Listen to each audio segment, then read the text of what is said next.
Sugeng enjang para adi yuswa, sugeng pepanggihan malih wonten ing renungan padintenan adi yuswa ing dinten Sabtu Legi gangsal 11 November 2025. Sumangga dinten punika kita nampeni jejer pangayoman.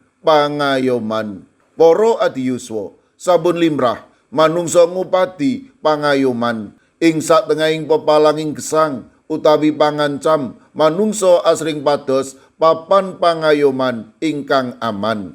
Secara raga ngupadi papan ingkang aman, secara emosional pados dukungan tiang ingkang caket, secara karohanen caket raket kalian Gusti.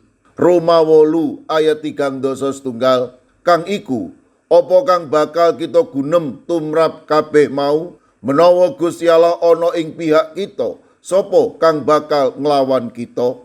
Rasul Paulus ngendika, bilih boten wonten pangayoman ingkang langkung aman menawi boten ing Gusti Yesus. Awit menawi Gusti ing pihak kita, mila sengsara ingkang kita sandang boten sami kalian kamulyan ingkang dipun paringaken dhateng kita. Roh saking Gusti badhe paring pambiyantu saking karingkihan kita. Gusti Yesus sampun wungu saking sedo tamtu badhe mbelani kita. Malah kepara Gusti badhe tansah caket raket kalian kita, prasasat boten badhe nepi saking kita. Para adi yuswa, menawi Gusti ing pihak kita, menapa kita tasih mangu-mangu? Menapa kita tasih ajrih? Tiang pitados tansah dipun jamin kamulyan lan katresnaning Allah ingkang langgeng. Boten wonten kasangsaran ingkang badhe megataken kita kalian Gusti. Sedaya sengsara boten badhe ngaling-ngalingi katresnanipun Gusti Yesus. Malah suwaliipun kasangsaran badhe nyaketaken kita kalian katresnanipun Gusti. Mila sampun ngantos kita punika nglukru, sampun ngantos kita ceklek ing ati. Monggo ndadosaken sedaya kekirangan kasangsaran pasambat kita kangge sangsaya caket raket kalian Gusti Yesus. Amin. Sumangga kita ndedonga. Matur nuwun Gusti. Dinten punika paduka paring pepimut pilih pangayoman saking paduka nyoto langgeng, nyoto wonten, malah kepara paduka caket raket kalian kawula.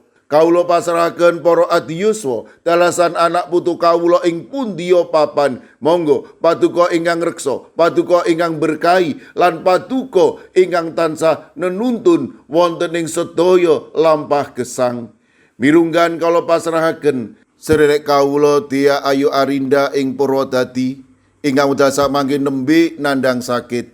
Monggo Gusti paduka ingkang reksa, paduka ugi ingkang tansah maringi kekiyatan matemah operasi menika dadosaken inggal nampi wetahing kesarasan. Mekaten ugi kawula pasrahaken Ibu Wiwik Susilowati GKJ Muntilan ingkang wedasa mangke nembe ngadepi perkawis awrat. Kawula pitados menawi paduka mboten badhe negakaken. Kawula pasrahaken sedherek kawula ing GKJ Pugeran, Bapak Bambang Sugiri, Bapak Minto lan Bapak Rakino.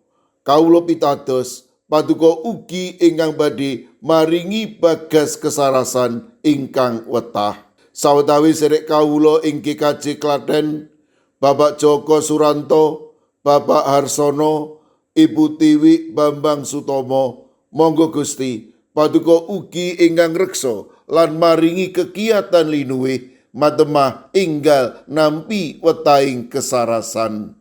Mekaten ugi kawula pasrahaken sedherek kawula wonten ing GKJ Antp Adum Tresno Agape Solo 3. Kawula pasrahaken Ibu Jumini, Ibu Mariah, Ibu Paini, Ibu Juminah, Bapak Kustam, Bapak Joko Wahyu Adi, Bapak Slamet Mulyono, Bapak Sukiman, Mbah Tuminem, Mbah Jan, lan kawula pitados paduka ugi ingkang badhe ngluperaken berkah-berkah bagas kesarasan.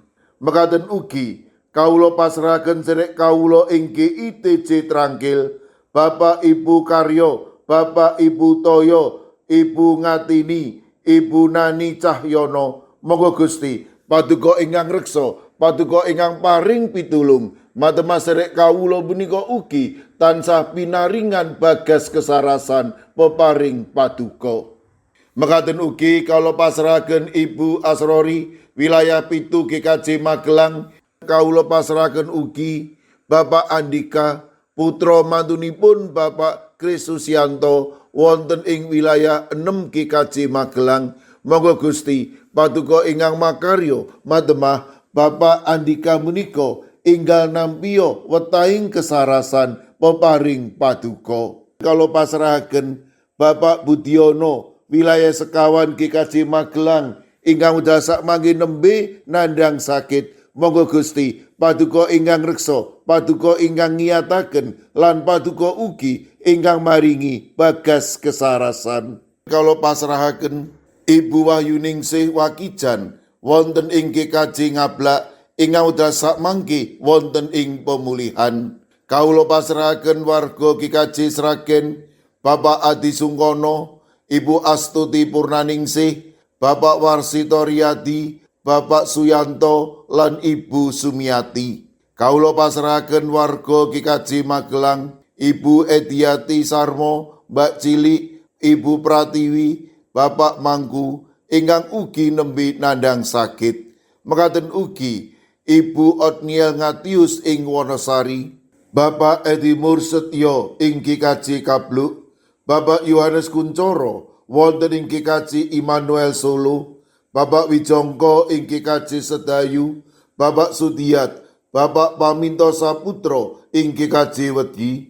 Kawula pasrahaken ing GKJ Krapyak Sederek Setianti, ing GKJ Mijen Ibu Purwaningsih Sunaryo, Ibu Elizabeth Indarwati, Bapak Bambang Setyo Margono, Bapak Moses Taji, Bapak Budiman Gultom, ing Banyumanik Bapak Daniel Agus Suwarso, Ibu Arung Puji.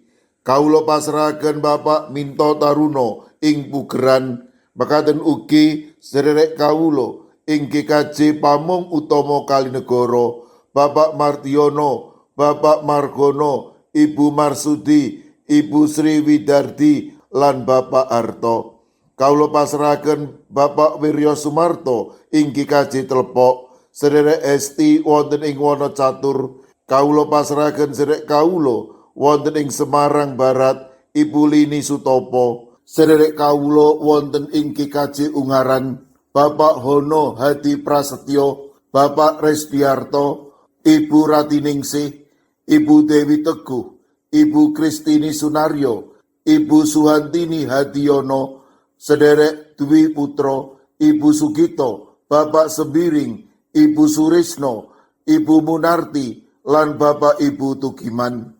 Lan kawula pasrahaken ing GKJ Tuban, Bapak Yohanes Mudadi, ing GKJ Wonosobo, Bapak Lazarus Samijan, Ibu Endang Sarjono, Bapak Yusuf Sunaryo. Kawula pasrahaken Ibu Lasiem ing Gundang Winangun, Eyang Sarwito ing GKJ Ngalian, lan ugi Ibu Wahyono wonten ing GKJ Plengkung. Kawula pasrahaken para adiyuswa lan sinten kemawon ingkang dasak mangke nembe nandhang sakit. Kawula pitados paduka ingkang badhe nyarasaken matemas sedherek kawula menika pikantuk bagas kesarasan ingkang wetah. Kawula pasrahaken sedaya pandonga lan pasambat kawula wonten ing asta paduka Gusti kawula Yesus Kristus. Amin. Sumangga para adiyuswa kita tutup pepanggihan kita renungan padintenan adiyuswa kanthi ngrepekaken kidung. Sumangga.